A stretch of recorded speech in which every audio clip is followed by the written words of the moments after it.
Initiation plays an incredibly important role in the occult and mysticism. It can be a key defining feature of someone's spiritual journey or exploration of self. If you've always been curious to know more about this or how to prepare for your own initiation, then you've come to the right place. This video explores what it is and some ideas on how to make yourself ready for your own initiation. This is not an exhaustive list on everything you need to know, but simply a primer to get you started along your journey. Initiation means to begin or embark upon something new. Initiation can be defined a number of different ways. From a sociological standpoint, initiation is a rite of passage signifying the entrance or acceptance into a group or society. It could also be a formal ritual or celebration into adulthood or another time in life. During the process of initiation, the initiate goes through a transformation and is reborn into a new role.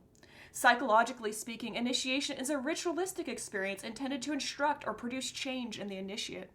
A lesson or instruction, when delivered under an impactful circumstance, such as that of an initiation, has the potential of being retained better than if it's just simply read out loud from a book. One way to think about this is that the drama in an initiation makes a deeper psychological imprint on your mind or soul. An initiation has the potential to allow you to step away from the experience more profoundly impacted. Of course, with a psychological impact, there is a sweet spot where the initiate is sufficiently put under enough stress or stimulation for the experience to be memorable. But if the stress is too much, then they won't remember anything. If an experience is too stressful, then an initiate may eventually go into a fight or flight response and not remember anything. It's the job of those doing the initiation to find that sweet spot and create a beautiful and memorable experience. You find initiations all over society, from the spiritual and religious, to naval and military, to sororities and fraternities in college. The two images on the screen are artistic depictions of initiations. One is for a fraternity and the other is for the Freemasons. Initiation rituals can be really elaborate or simple. It's really a large range. We've talked a little about the psychological and sociological aspects of initiation, so let's talk about the magical and spiritual aspects. Magically speaking, there's a lot going on with initiations. There's a wide variety of beliefs and practices. For me personally, initiation has been a crucial step in my spiritual development, so it's a real joy to be talking with you all about it.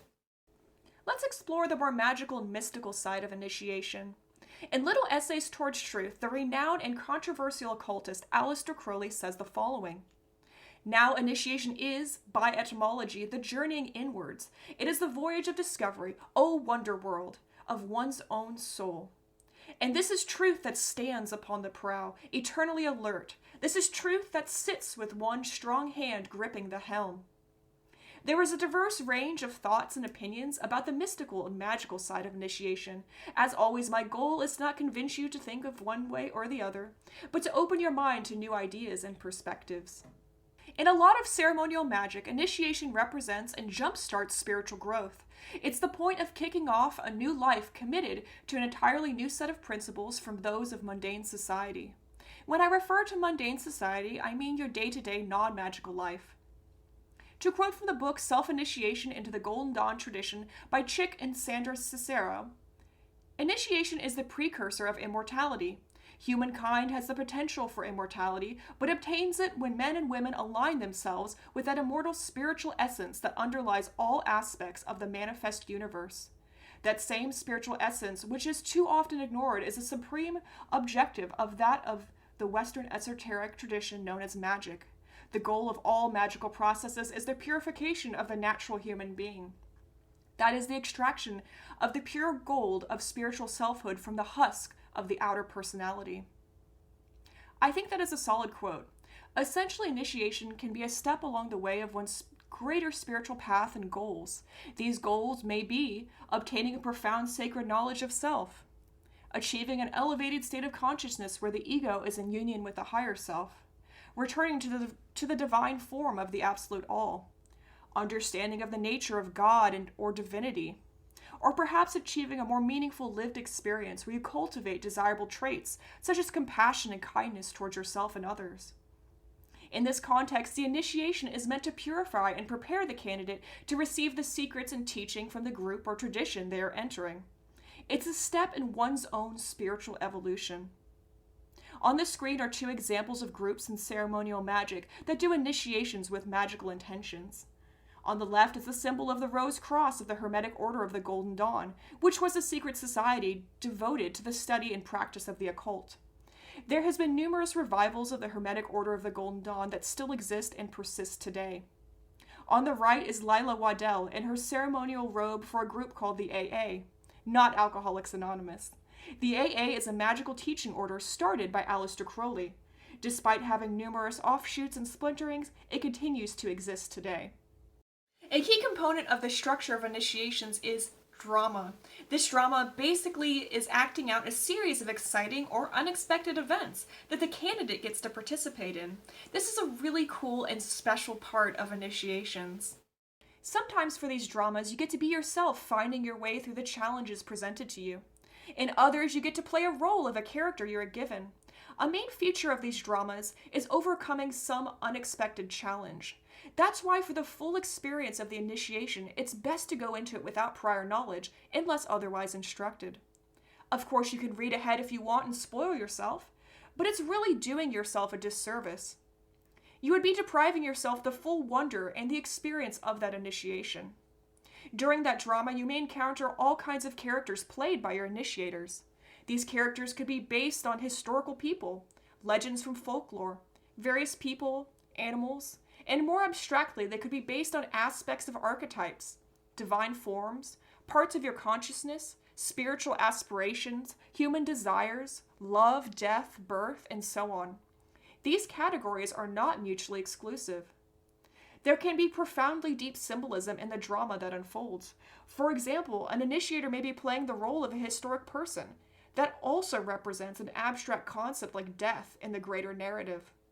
There can be so much symbolism and meaning packed into an initiation that it can be absolutely overwhelming. Your brain may just simply not pick up on everything, and that's okay.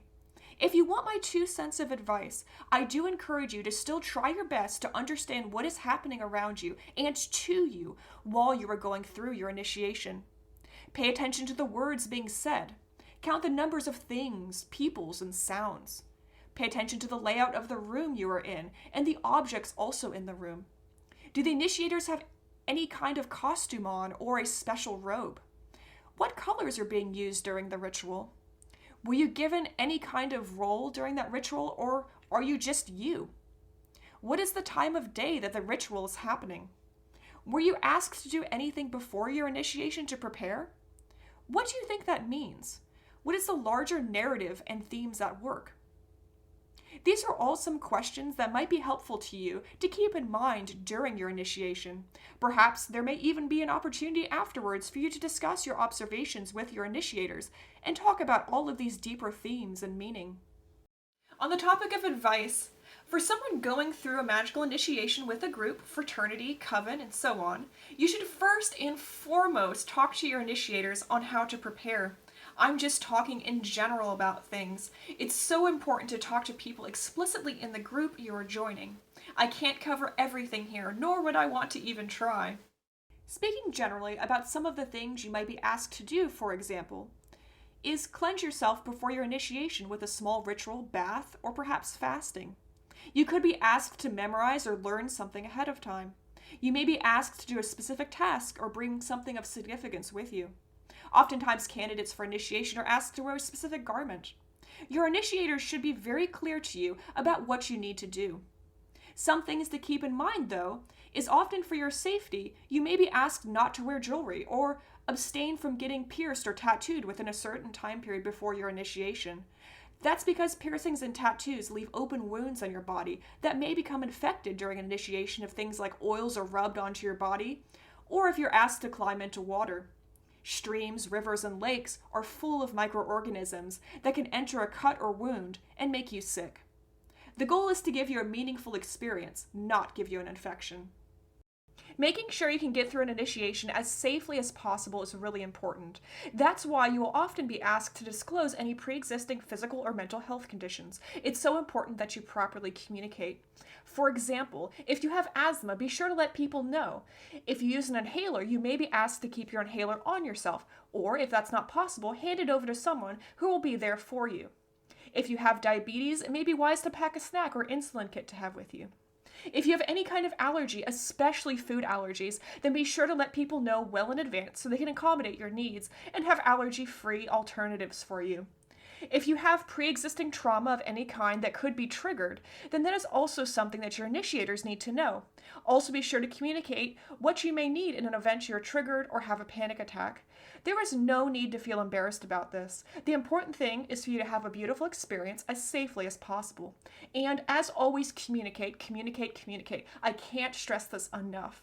You won't ruin the ritual if you're having a problem. For example, if you feel like you're about to pass out, then please say something. If you ever feel in concerning amounts of pain or distress, then you need to tell someone.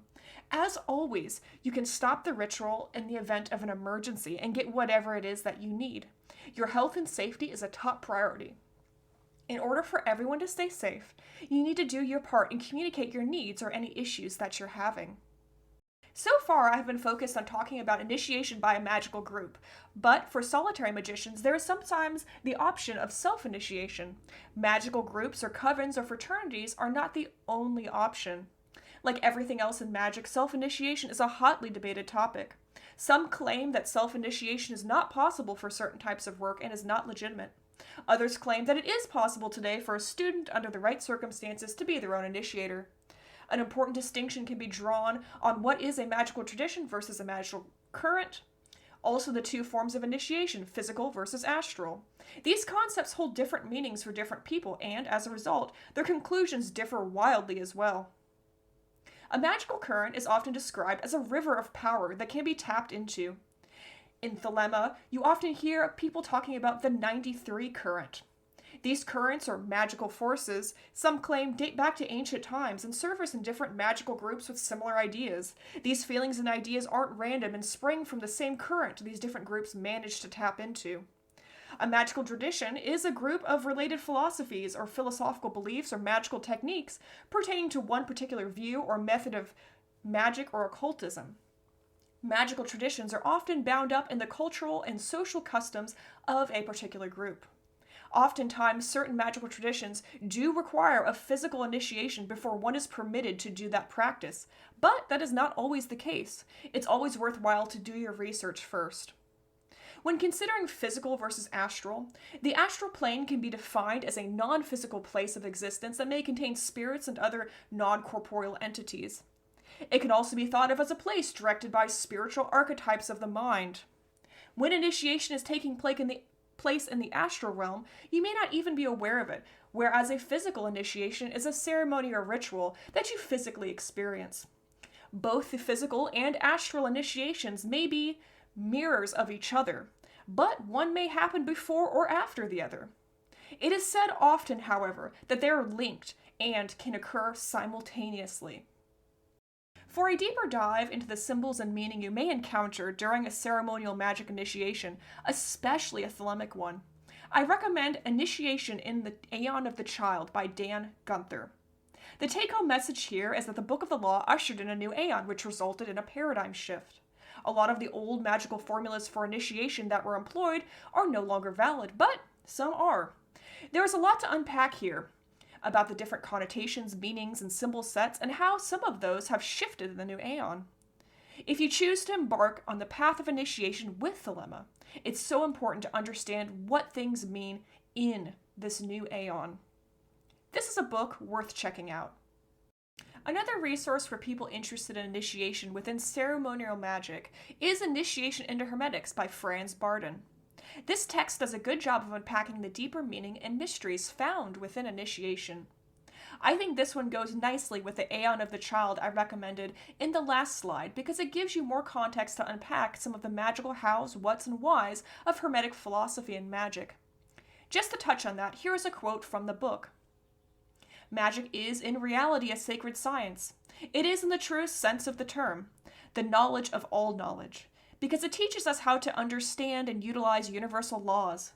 Whenever you are dealing with true initiation, there is no difference between magic and mysticism. In consideration of the universal laws, of the polarity of good and evil, of active and passive, of light and shadow, any science can be employed for good or evil purposes. For instance, the actual purpose of a bread knife is to cut bread, but it can become a dangerous weapon in the hands of a murderer. Everything depends upon the characteristics of the individual. This principle applies to all areas of occult knowledge. Another great book on this topic is Western Esotericism and Rituals of Initiation by Henrik Bogdan. This book has a solid scholarly foundation and exploration of the history around Western esoteric rituals of initiation. I think exploring the cultural and historical part of initiation gives a deeper appreciation for the rituals themselves. When I learn about the history, like this, it makes me feel like I'm living part of the tradition, whether I am the initiator or the initiate. It feels like stepping through time. The experiential component of initiation is so important and so beautiful. Henrik Bogdan in this book quotes van der Broek and Heingraf, please forgive my pronunciation there, on this revelatory and experiential nature of initiation. The adherents of this tradition emphasize the importance of inner enlightenment or gnosis, a revelatory experience that mostly entailed an encounter with one's true self, as well as with the ground of being God. This is a key piece of Western esotericism and initiations, because often the mysteries being explored during the process are of oneself. Although the rituals may have set meaning of the symbols and words, initiation provides the opportunity to receive personal gnosis or spiritual knowledge or insight into humanity's real nature as divine. Gnosis refers to the mystical knowledge, which can be a very personal thing to you. I hope you found this presentation enjoyable and informative. All of the books mentioned are in the description of this video down below. I wish you the best of luck in wherever your journey takes you, and as always, I am the center of expression for the primal will to good, and so are you.